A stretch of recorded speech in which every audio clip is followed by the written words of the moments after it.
What's up, everyone? This is your host, Eric Holtzman, and welcome to the Mindful Motion Podcast.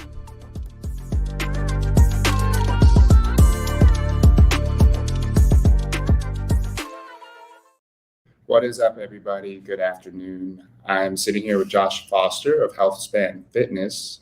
Josh has spent the last 15 years working as a personal trainer, helping older men and women regain their strength and their confidence in their bodies so that they can restore and sustain the highest quality of life.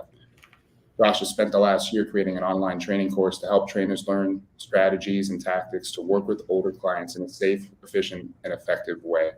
And we're going to talk about his online training program, his career, how he got into working with older demographics, and what that looks like, and what kind of considerations you might want to have when you're working with people in their 60s, 70s, 80s, and 90s.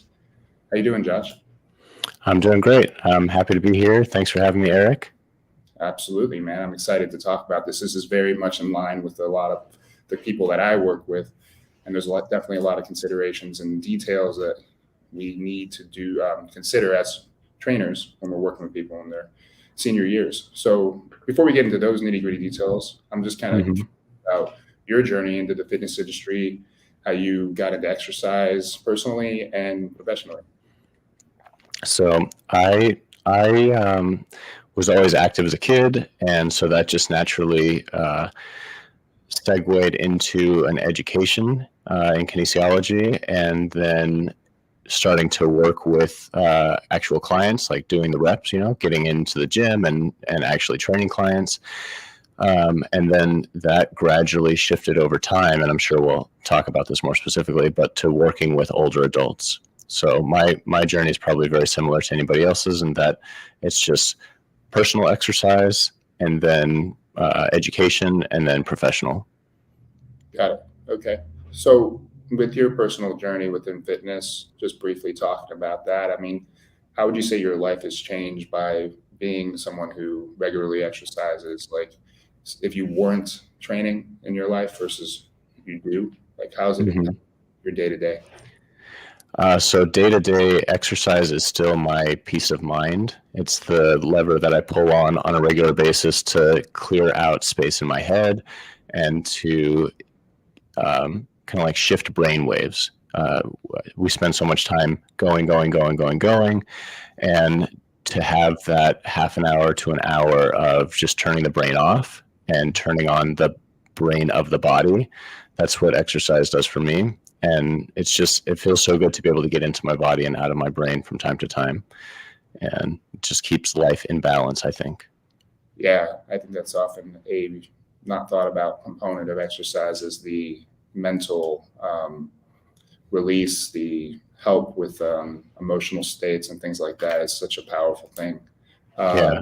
Exercise is one of the few times where my brain literally shuts off, that I can actually have.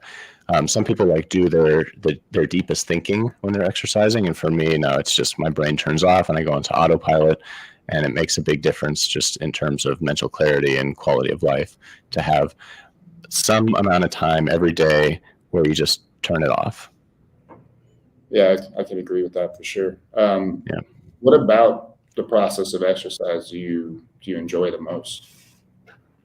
I feel like there's a presence to it that when you're doing it, because you're moving, and especially me personally, because my background is in biomechanics, so I'm always tinkering and problem solving. So it's really a complete engagement, completely tuned into whatever it is that I'm doing.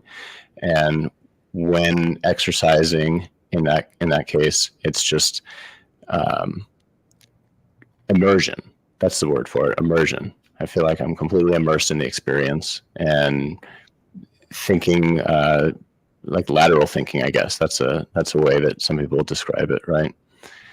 Not thinking so linearly, like A plus B equals C. It's more lateral thinking, like what's happening, what am I experiencing? You got inputs and outputs that are being worked on at the same time instead of always output.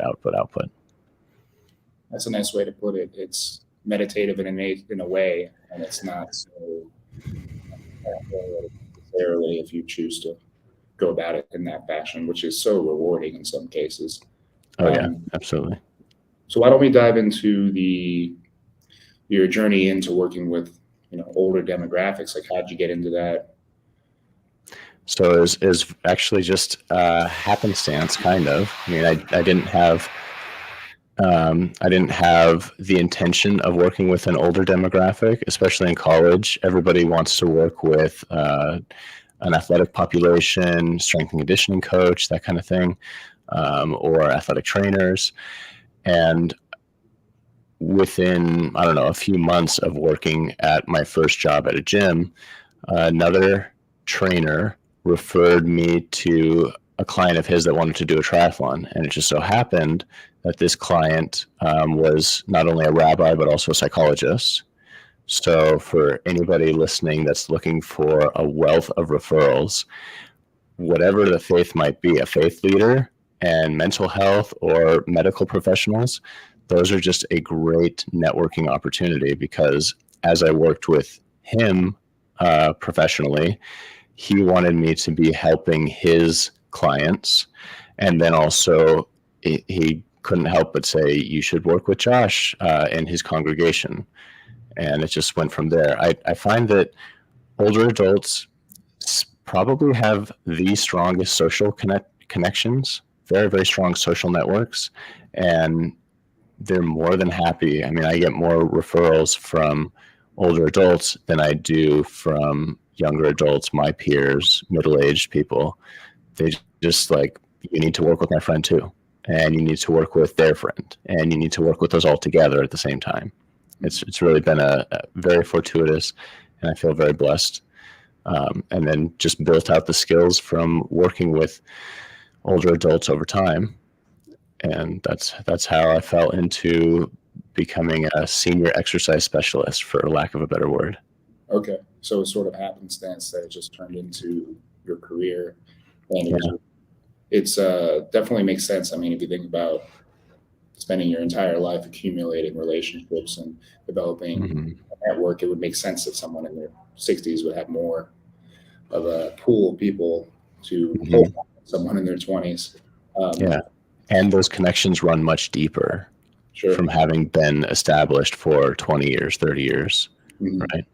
Not to mention the financial potential that they might be in a better place to have some disposable income versus someone just out of college.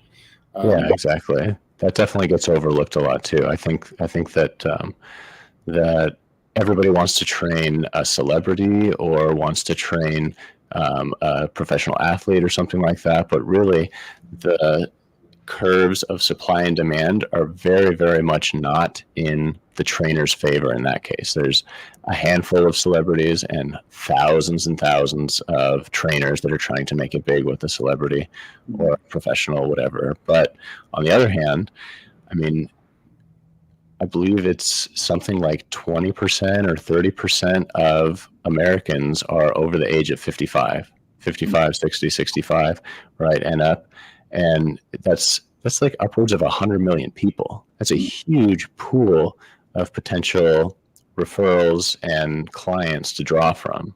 And I would much rather have the supply and demand curve in my favor that way than the other way. Yeah, I mean, that everyone's trying to service the same people. That's it's kind of a losing battle. Exactly.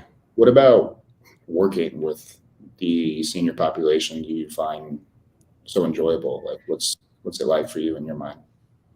So we could kind of go down two different roads on this. The first one, if we were to just stick with strictly like the exercise part of it, is that it's really the same sorts of progressions. It's the same exercise. Fundamentally, it's the same exercises that you're using with anybody else. It's just a matter of really intelligent scaling progressions and regressions based on their physical capacity. So I still break everything down within a training session to some kind of core stability, some kind of lower leg strength, knee dominant, hip dominant, pushing and pulling, balance, right? And stretching, mobility, soft tissue work. And, it's I wouldn't do anything different with a 20-year-old in terms of gross categories than I would do with a 70 and an 80-year-old. It's just a matter of scaling things back. Maybe they can't do a deep squat with weight. Maybe just a squat out of the chair or using the handles of a TRX is enough to load their legs maximally. So I find it really rewarding to be able to tinker in that sense, right? That like it's little tiny subtle differences that each person's going to need little changes. But on top of that, I feel like older adults give as much or more than they receive, especially when they're receiving from you, from me. They have so much to give, so much appreciation. It's very rewarding to see somebody with kind of low expectations. They've sort of been left hanging within the physical culture, fitness landscape. Often they're just relegated to really lackluster online exercise videos, group exercise classes where they're really not getting the individualized attention that they need, or then physical therapy, which is a whole nother mess altogether, right? Just in terms of being constrained within the the health insurance paradigm. So it's really rewarding to see somebody that maybe has pretty low expectations respond so well to the training that you're doing. And the way I train mostly at home, you do kind of become like a honorary member of the family, and that's it's been really rewarding. I work with some people for over a decade. So when I first started training in home for myself, I'm still working with some of those people, some of my first clients, and that's beautiful. It's a beautiful thing to be working with somebody over the course of 10, 15 years. Yeah, it's always the goal, I feel like, at least for a lot of us as trainers, is to find lifetime clients. Lifetime, yeah, absolutely. And it's definitely a different type of process. Like if getting someone in their 20s trying to get bigger, stronger, that's awesome. They get better than that, but the margin of how it improves their life might not be as substantial as someone who's struggling to get up out of a chair or walk, and then you can help them gain that basic task or movement that they couldn't do in the first place. That's a whole different level of change. Even if it's small for us, it's not small for them. I'm kind of interested just to hear maybe some ideas or strategies, forms of exercise you have found to be effective for working with older demographics. And I get that these things change client to client, but maybe there's some sort of theme or underlying set of things that you find are useful. So everybody's different, that's for sure. Some people are going to be biasing more towards pain management, and other people are going to be biasing more towards, some strength stuff. So I've got some 60-year-olds that train with barbells and, squat, bench, deadlift, step ups, pressing, stuff like that. And so that's kind of just like the very basic strength theory, 3 to 5 sets, 5 to 15 reps, 2 to 3 days a week, undulating periodization. But when it comes to the older adults who maybe haven't been training for a very long time, like I find that's a common scenario, that they come back to exercise after they've finished a career and they realize, 30 years went by and, oh man, I haven't done anything. I feel terrible. I really need to start moving.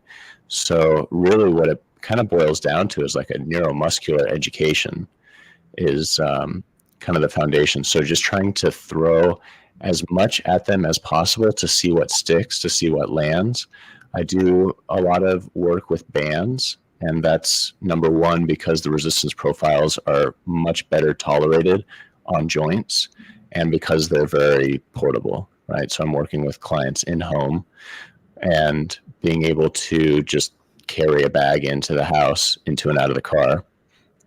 That's a big one. But I feel like bands serve a couple different purposes. Number one, like I said, they're easier on joints. I mean, who doesn't have arthritis when they're 70 or 80, right? There's some form of joint degradation that's across the board, and it just puts a lot less pressure on the joints. Typically, like at the end of the eccentric and beginning of the concentric, where there's a lot of load on the tension, a lot of tension on the muscles, and higher risk of injury. It also helps them learn how to like be stronger than the load that you're applying, excuse me. So being able to not let the band push them around, because bands are such a dynamic load resistance profile that it forces somebody to be more mindful of the eccentric, trying to learn to decelerate the eccentric.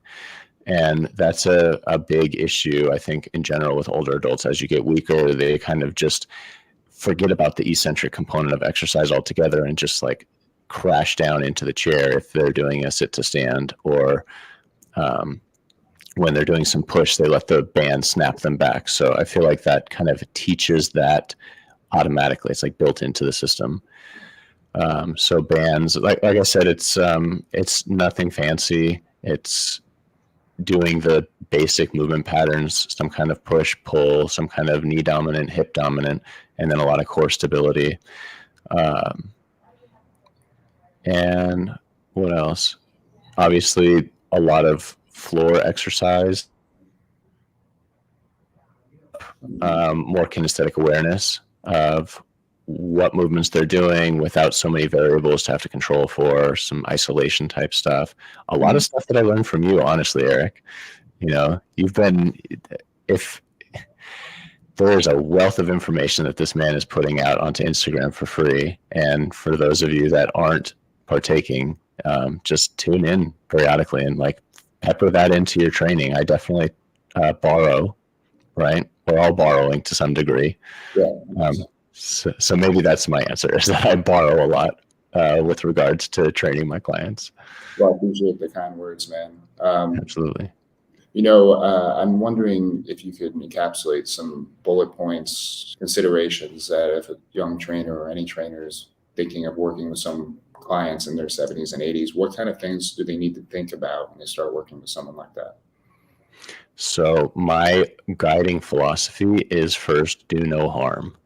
That's the first thing, first and foremost. And the reason being is most people consider age-related decline in physical capacity as being kind of a straight line, linear, negative sloping line. And in reality, the age-related decline happens in bursts, typically around injury or illness.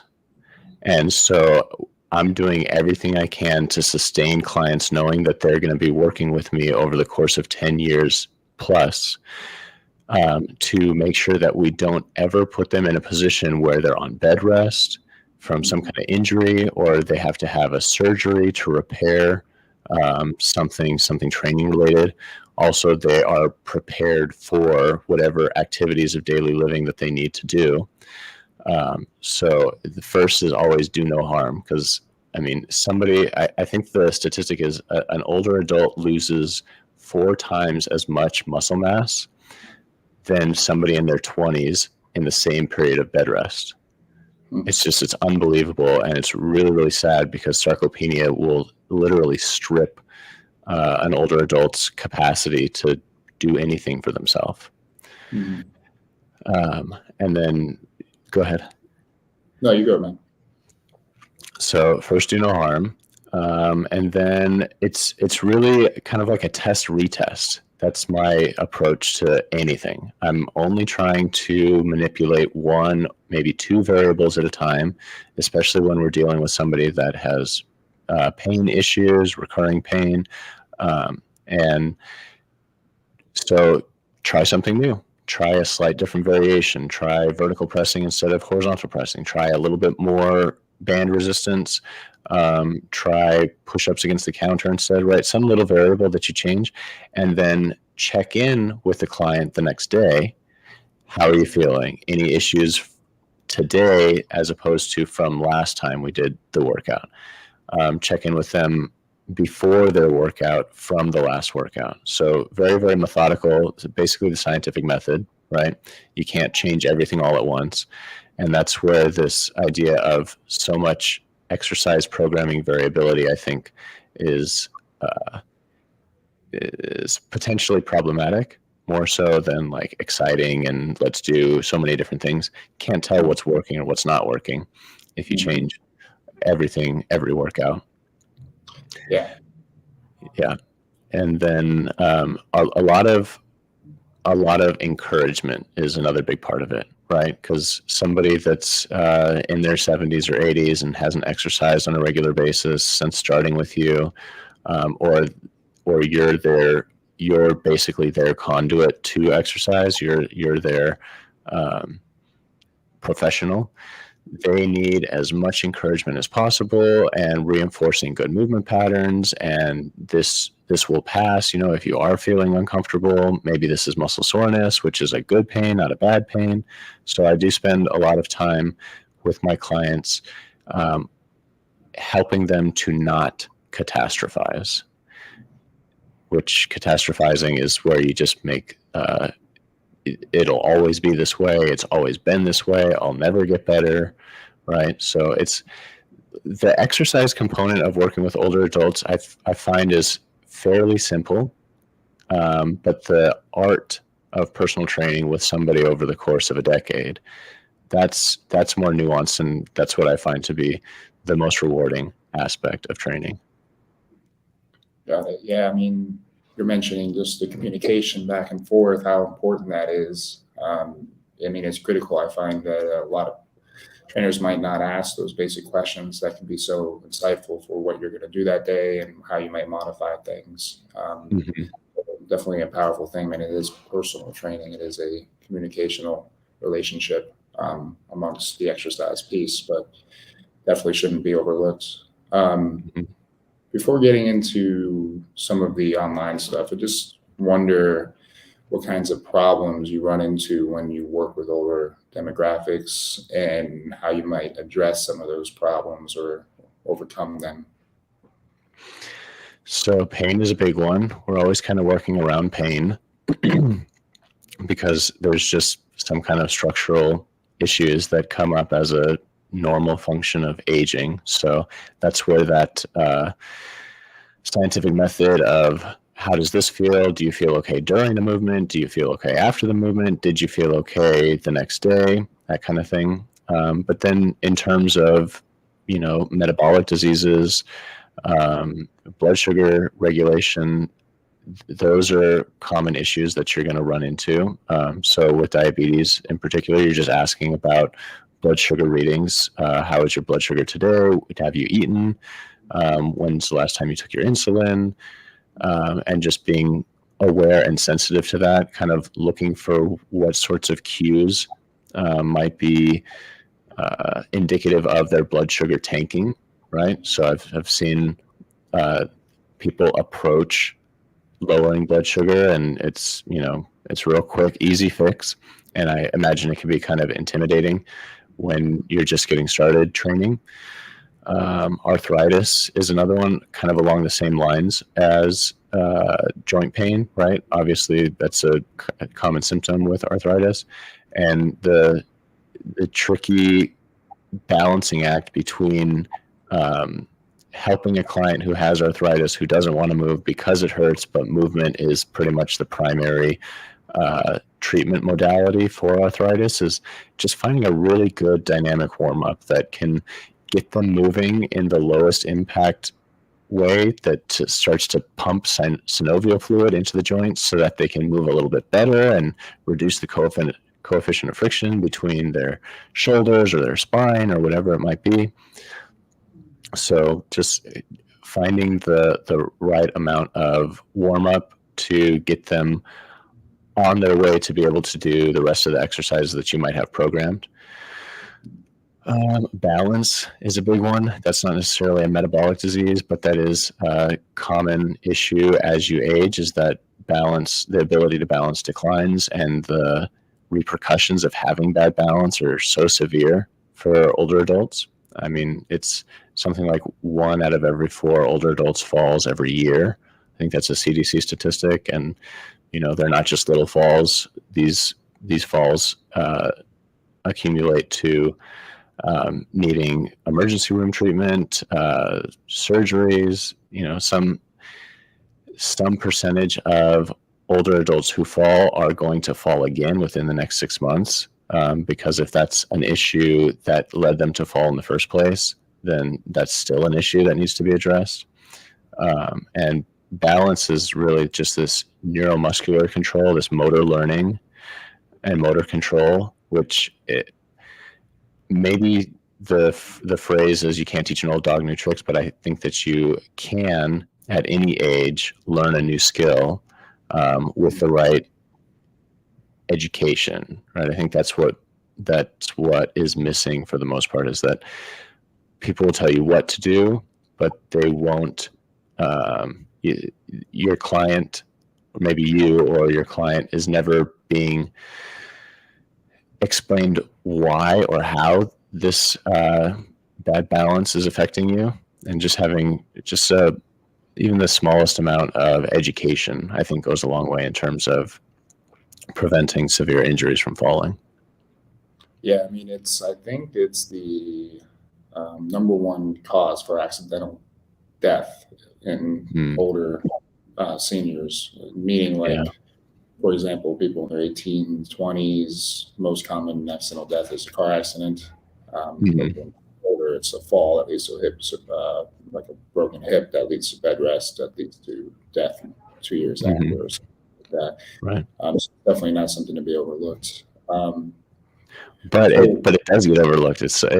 Nobody thinks about their balance until after they have a bad fall, which is why it's such an important part of training older adults, and gets mixed into that. I think I said like 6 or 7 parts, right? Pushing, pulling, legs, core stability, soft tissue, and then balance. Yeah, and that might look different for every person as to what is causing their balance to be so poor. Is it hip stability? Is it can't sense the bottom of your foot? Is your foot weak? Is your awareness lacking? Do you not have when you think about a trip and fall, is it a power output thing? You're not really quick enough to catch yourself. So there's a lot of different components that can actually make it a little more nuanced and complicated if you choose to look at those details. But well, let's go into the online training thing that you designed over the last year or so. Like how is that going? What's it entail? It's been quite a process. Like I had said earlier, my training philosophy, I guess theory approach, is blending. So it's a lot of blending. I've been trying to accumulate as much. I've been trying to distill as much of the self-led education, right? Because that's what all personal trainers, physical therapists, health professionals, you'll get your baseline of education, but then there's a degree of self-led education that everybody has to go on. And whether that's you're trying to troubleshoot your own issues or you're trying to troubleshoot your client's issues. So I've been spending the past year or so distilling down what it is that I do with my clients, why it is that I do it with my clients, and putting together what at this point is an 11-week online guided training program that encompasses movement theory and developing an exercise library of specific movements with progressions and regressions tailored towards older adults. So it's online, so it's easy for people to access, but it's not necessarily teaching them to work online. No. I would really highly encourage anybody that wants to work with older adults. I have worked with older adults online. We've all been kind of forced into that, I think, to some degree when the world shut down, and it was novel for about a week. Hey, I don't have to drive all over the city to see my clients, but it's just not all that easy to connect online. especially with an older adult who might have technical limitations, technological limitations. So this is all about learning online together as a community of trainers to then go out and work with older adults in the real world. Okay. What motivated you to create this? So I often get referrals that I can't meet, that I just can't, like, I don't have any more hours in the day. I don't have any more capacity. I don't have any more bandwidth to work another person or another person. And it's really disappointing. I have a real hard time saying no. I'd love to be able to work with everybody that needs this training, but unfortunately, realistically, I can't be all things to all people. So the goal was to distill as much as what I do into a format that can help other people to continue the work that I do.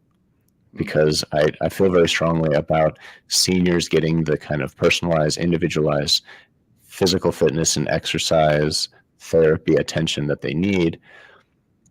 So the only way to get this information out there is to expand the network of people that can do the work.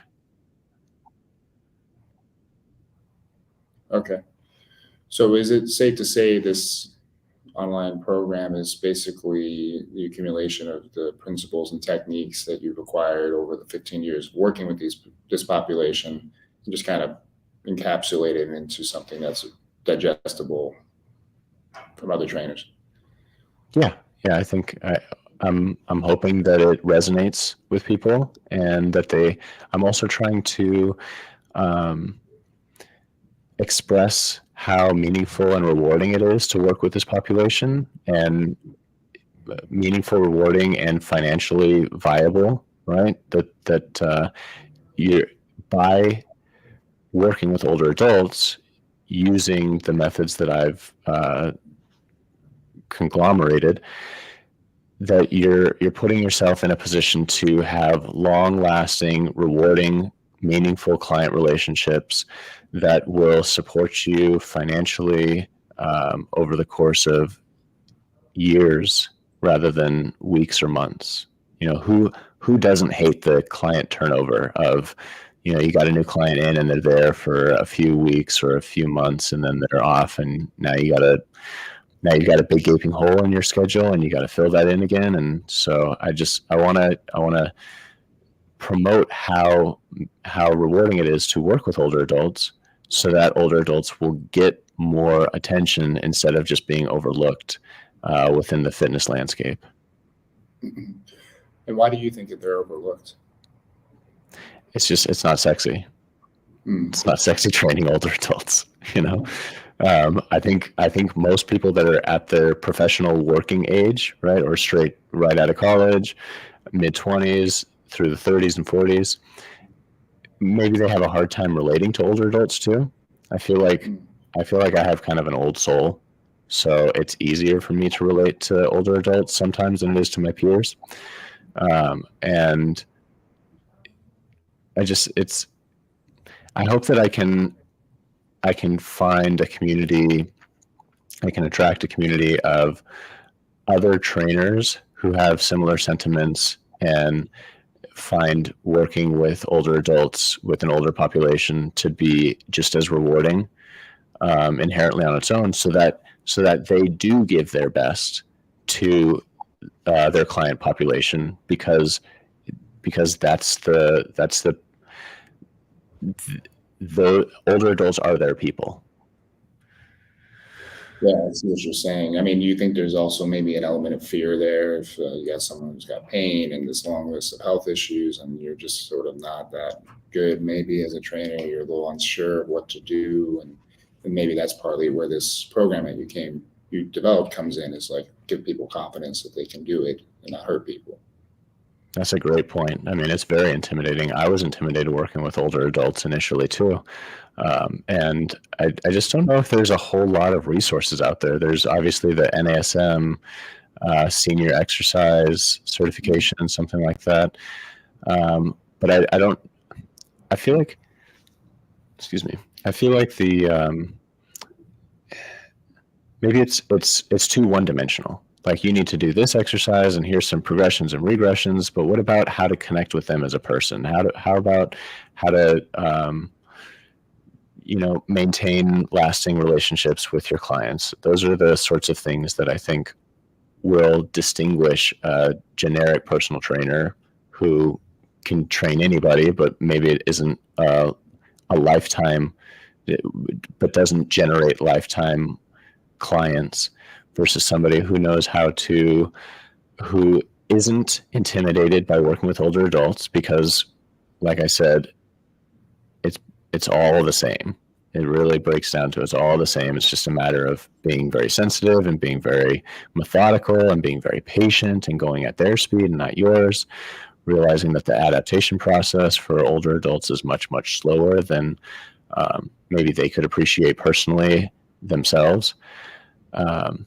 And sorry, I lost my train of thought, but that's what I'm trying to do is help other trainers that might be intimidated and might not know how to even get started realize that it's not so scary and it's not so different in terms of the training methodology, but the rewards of training older adults, that's where the difference is. Yeah, I get you. And, to be frankly honest, I mean, the way that modernity has affected physical performance, a lot of younger people are presenting as older people now anyway. So it's kind of, maybe it's useful That's for interesting. every age group anyway, just because we don't need to mention the problems are just on the rise, when it comes to health in general. But Physical inactivity promoting rapid aging. exactly, amongst other things, with lack of sleep, poor nutrition, and disease states just keep rising. But to be said, I mean, hopefully that stuff starts to shift. That comes with effort. So where will you be offering this online program? Like, where do people find it, or how would they access it? So you're going to be able to find my information, everything, on my website, www.healthspan.fitness. And I'll be posting very regularly on Instagram at healthspan.fitness. And those are going to be the two primary portals that you can receive my content, learn about the training and the programs, learn about training older adults specifically, because it's not just going to be pushy sales. That's not the point. I'm not into that. I want to disseminate information, as much information as possible, share actual experiences that I'm having with clients in real time, and so that anybody can see what the reality of training an older adult is like. Okay. Do you have any like entry points before someone were to invest or commit to the full program? Maybe like a community or a way to dip your toes in? Obviously, your Instagram handle would be one. I don't know. There are Facebook groups and other things like that. Are you doing anything like that? So we're just trying to focus on Instagram for right now, and then we'll probably have an email blast going out for those expressing interest. And this is all very much in its infancy. Like we might have alluded to earlier, the training that I've been doing with clients has been very low tech, in home, right? So this has been quite a learning curve for me. And just like any trainer who's acquiring new skills, new skill set, I'm diving into the deep end on this and trying to bring forth a online offering that I think will resonate with a certain number of people, and I can't wait to find those people. So keep an eye out on Instagram at healthspan.fitness and venture onto the website and see what we're offering, see what we're about. Okay. Who would you say that the online program's for? Like, what kind of trainer, what kind of person would you think it would resonate with, at least from your instincts? I imagine that the trainers who have worked in the gym and have done the time crunch of back-to-back appointments, who are kind of tired of that grind, who want to have stable clients, consistent clients, instead of doing consultation after consultation and hearing a lot of no's. I've found that the referrals that I get are pretty much already sold, and if their friend recommended them to train with me, then the consultation is just a process of getting to know each other, but the deal is already done. The signature's already on the line, right? They're good to go. They're ready to go.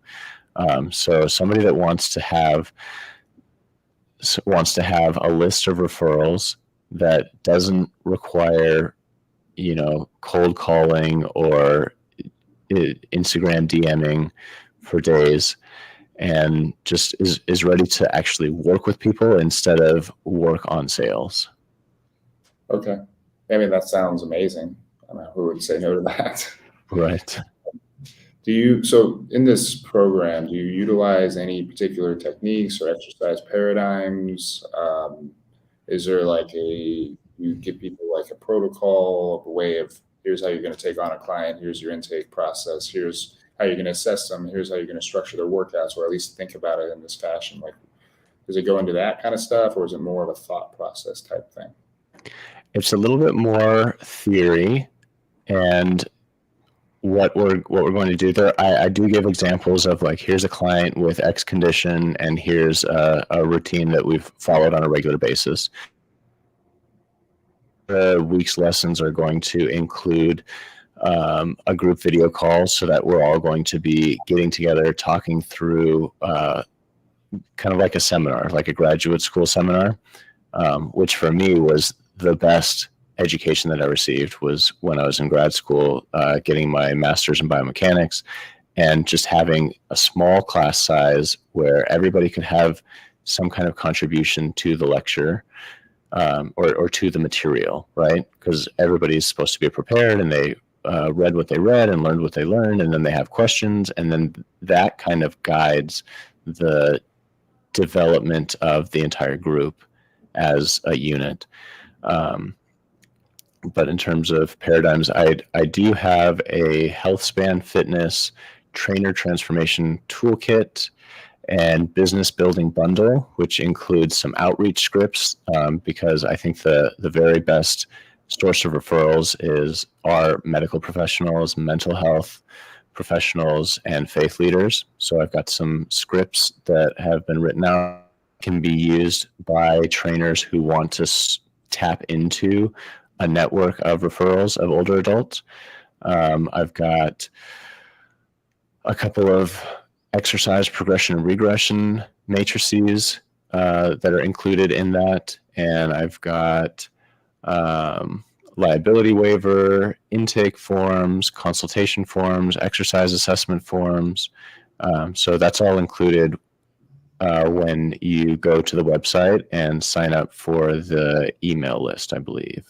Okay. So it's like people sign up, they start the program week 1, and then every week there is a meeting, a Zoom call where we come together, talk about the lessons learned and struggles or whatever, and then you sort of learn together as a group and then do that week in, week out. Exactly. And then all that stuff that I was talking about, the business building bundle with the outreach scripts and the that's all free to anybody that wants that, anybody that wants to tap into this network, regardless of if you want to do the actual full training, if you want to just kind of chip away on your own, you want to get a taste of it, that's all available for free on the website. Okay. So what's your, briefly, if you can mention it, what's your intake process look like in your assessment? If you have an assessment that you do with clients, like what does that sort of look like? So I'm assessing just personal details, age, height, weight, weight loss goals, what their highest weight is, what their ideal weight would be, taking some circumference measurements if weight loss is a goal, and creating some kind of tracking spreadsheet for weight, body fat percentage, and circumference measurements. I also am looking for any kind of metabolic issues, orthopedic issues, and family history of disease issues. that should be screened for and considered. I'm asking about exercise history. What are they doing currently? What have they done in the past that's worked for them? What have they done that they do enjoy, that they don't enjoy? And then we talk a little bit about nutrition and sleep and alcohol consumption to get a better sense of, like, a clear picture of their life. And I like to ask, this is a fun way to frame it, but I like to ask, what's your usual breakfast? What's your usual lunch? What's your usual dinner? Okay, great. Those were all your best case scenarios. Tell me about your worst meals. Tell me about, don't lie to me. I know you're lying to me. Tell me your worst possible, and then that, like, cracks everybody up. Everybody breaks down. They go, oh yeah. Well, actually, like, what did I have yesterday after dinner? That kind of thing. And then I'll go through kind of the big basic movements, assessing some kind of core stability with side planks, front planks, starting from knees, and then full planks if they can tolerate it. Some form of push and pull, usually starting with bands, to assess and see that everything's okay, and then maybe using body weight with a TRX or against a counter or against the floor if they can do, because some older adults are pretty dang strong. I mean, I work with a 76-year-old who does full push-ups on the floor for multiple sets of 10 within the workout, and single arm pull-ups on the TRX and stuff like that. So there's a wide range, for sure. There's a wide range. Not everybody, just because they're 80, is so frail and weak, and you don't have to be intimidated of working with. And then some degree of flexibility, some mobility tests, maybe do if they have some kind of stationary cardiovascular equipment, then we could do some kind of treadmill test or stationary bike test, and that serves well within an intake to help guide their self-led cardio exercise. Because I feel like cardio, for a trainer to guide a client through cardio, it feels like just like burning cash, right? Anybody can do that. Anybody can stand on or walk on the treadmill or sit on the bike and pedal. So really, I try to assess where they're at currently, see what kind of resistance levels or speeds or whatever correspond to different heart rate levels, and try and help structure it in such a way that they can do that as part of their self-led exercise in between sessions. Yeah, I mean, that makes sense. I mean, finding out what kind of speed RPMs need on the bike to get a certain zone is pretty much all you need to do. You don't need to sit there for 30 minutes. Exactly. And some clients do, or some trainers do that. Some trainers just sit there with their client on the bike, and I'm like, please just have your client come in early or stay late or something. Just, there's so much more that you can do as their trainer to make the best use of the time and have a meaningful impact on their quality of life, their movement patterns, etc., their health and wellness overall. So trainers, let your clients do their own cardio. Yeah, I agree with that. Although I know sometimes they won't do it, but that's another. That's true. That's true. That's true. Sometimes we're just accountability. We're just there to crack the whip and keep them going when they just won't do it otherwise. Mm-hmm. So have you found initially when you're starting with someone, setting really clear-cut goals and, is a valuable thing, and having obviously realistic expectations is important, but do you have them set very specific goals, or is it kind of vary client to client? Because obviously everyone's got a different thing they're aiming for. I feel like early on, there's always goals. There's always very clear goals, and they're more like a content outcome. Content being like I want to lose 5 pounds, or I want to do a triathlon, right? That was one of the ones that I was faced with. Is the rabbi that I first started working with could run and he could bike, but he couldn't swim. So he wanted to do a triathlon. That was his goal. That's why he brought me on. And that was my entry into his world, is help me to do a triathlon. So there's goals like that. I want to be able to go on a cruise and I want to be able to be physically active and do the shore excursions, stuff like that. But I find that they kind of ebb and flow. That really when you're working with somebody who's in the game with you for a decade, enthusiasm's going to go up and down, motivation's going to go up and down, and really what you're doing is you're kind of tethering them to keep the ship moving. And so when it comes to like specific goals, I'm happy to work on those with people, and move the needle towards helping them reach their goals. But really over the long term, my goal, and I think what ends up being the client's goals, especially when they're in their 70s and their 80s, is just to keep on keeping on, just keep going, right? I want to be there with my grandkids. I want to be there with my great grandkids. I want to be able to go do the shopping. I want to be able to get up in the morning. I want to be able to cook my own meals, right? Those are the kinds of things that I think an older adult's perspective is so beautiful, because they appreciate things that we take for granted.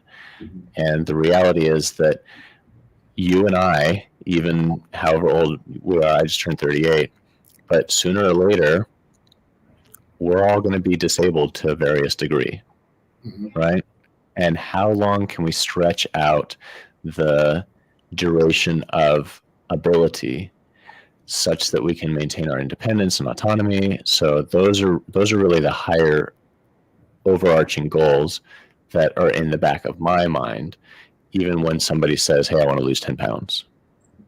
Yeah, I mean, you have to honor what they're saying, but also have the professional hat on and keep the bigger picture in mind for them as well. Exactly. And I feel like older adults in general have that perspective. They can appreciate it more than somebody in their 20s, 30s, or 40s who has very immediate, short-term, very visceral goals, physical goals, that I need to achieve this and this at all costs. And if not, then it's a failure, right? No, it's not a failure. It's a part of a process. And I appreciate that perspective. I appreciate the perspective that the timeline of having been alive for 70 years provides. Yeah, it's more realistic and more down, actual basic activities that you can't do when you get into your 80s, or, I mean, that just disrupts your whole life. So when you work with somebody, how do you determine that the session was successful? How do you measure success within a training session? I'll end each training session with, do you feel better now than when you started? And that's kind of a pretty clear indicator that always reinforces, how do you feel now versus how do you feel when you started? And almost always, when I go into a session with somebody that my this hurts, my that hurts, right? And then how do I feel? A lot better, right? And I mean, that's as good of a result as anybody's going to get, is being made to feel better than they felt an hour ago. And then especially if that holds until your next session, holds pretty well, right? Then that's really my marker of success. That sounds beautiful. I mean, that's simple, but very to the point, Are you currently fascinated with anything right now? Anything new that you're diving into or interested in? So for me, breathwork and meditation has been big. And I'm finding that certain clients, not everybody like this resonates with them, but certain clients, they really get a lot out of their training session if we take 10 minutes at the very end to do some breathing and some guided progressive relaxation.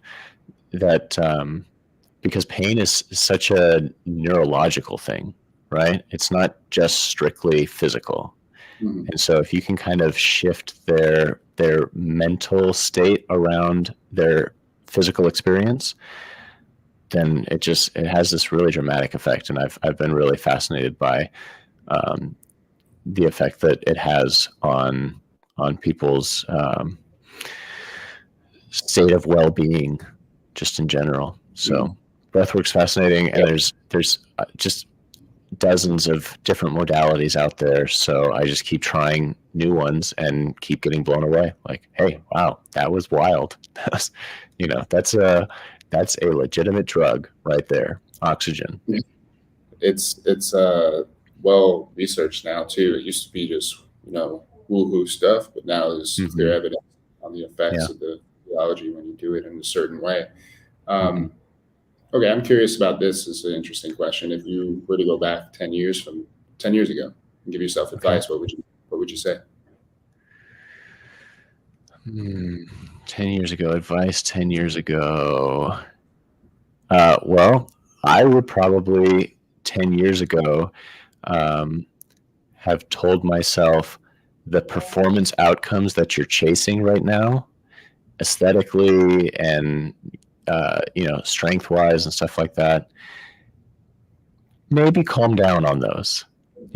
They might not be the most important thing to be chasing, and you might be paying the price for them down the road, because I'm definitely still not an old person, but I can feel the creep of age taking place. And so definitely a shift from the intensity of focus on performance, and instead having a little bit more of a broad take on physical activity rather than training, and restorative, rehabilitative, a lot of the stuff that you do, which I find is so nuanced and interesting, and it just scratches my biomechanics brain's itch. That would be my focus, or my advice to somebody younger. Yeah, that's because you were big on heavy lifting and powerlifting for a while. Heavy lifting, that's all that matters. Get stronger, lift bigger weights. Why? Now I think why. Yeah, no, exactly. I feel you on. I mean, it's just that our egos kind of take over, but it's fun too. It's just a point in your life when you have it and grow out of it, or maybe not. Yeah. You break. Some people can keep doing it, especially if you can check the ego. I think that was the problem. Is ego is that it's so attached to ego and self-worth and pride and stuff like that. And if you can engage in physical activity for other reasons than ego, then I think it's more sustainable, it's much more manageable, and it'll be enjoyable in the long term. 100%. Yeah. Yeah. So having external markers to go for, focus on the internal stuff, track the external stuff. Like I do with my older adults. Do you feel better after the session? You do? Great. Then that's a resounding success. Yeah. And I think that's what I've learned is working with people in their 70s and 80s. You can forecast out into the future, like, hey, this is what I'm going to be facing when I'm 80. What am I doing now? And how is that going to affect me in the long term? Yeah, it's wise advice. So just to wrap this up, just to recap, people can find you at Healthspan Fitness. Healthspan.fitness. .fitness, yep. Yeah, and your Instagram handle, Healthspan Fitness. At healthspan.fitness on Instagram. Yep. Great. Healthspan.fitness. Healthspan.fitness. You'll find me there. Okay, perfect. And is this program ready to go? Are you launching it on a specific date? What's the deal with that? We are launching end of September. It's going to be our back to school special. If you've been out of school for a long time and you need to step up your education, self-led education, then we're going back to school in September to become personal trainer, older adult exercise specialist. Okay. All right. Awesome. Cool, man. Well, I appreciate you taking the time to come in and chat and give us some advice. And I hope people find this valuable. I know they will. And, hopefully you'll get some people coming in, because it sounds like this is a phenomenal business venture for those who want to create a lifelong career in personal training and get the rewards that you're mentioning, not just financially, but from the growth that happens when you deal with an older demographic that really impact their quality of life, and you see it, which is not as common when we're talking about 20-year-olds. Yeah, absolutely. I think that this group can benefit from what you have to give as a personal trainer. So let's give older adults their fair shake.